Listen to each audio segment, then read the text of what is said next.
నేను పత్రి గారిని అబ్జర్వ్ చేశాను. ఎందుకు ఈయన ఇంత గొప్పవాడవుతున్నాడు? ఈయనకి ఇంత క్రేజ్ వచ్చింది. ఇంతమంది ఈయనంటే ఎగబడుతున్నారు. ఇప్పుడు అర్థమైంది నాకు. ఆనంద సాగరం నుంచి ఆనందాన్ని పొందే మార్గాన్ని బోధించాడాయన ప్రపంచవ్యాప్తంగా. ఇంకెవ్వడూ బోధించలేదు.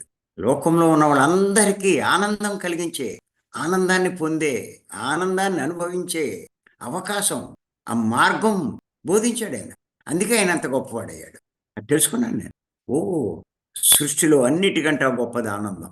ఆనందాన్ని మించింది లేదు. సుఖము, సంతోషము, ఆనందం.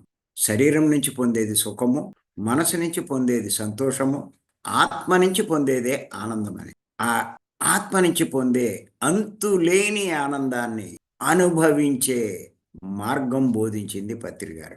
అందుకే ఆయన అంత గొప్పవాడయ్యాడు. అదే మనము బోధిస్తే మనము ఎందుకు గొప్పవాళ్ళమని దాన్నే నేను పట్టుకున్నాను నేను.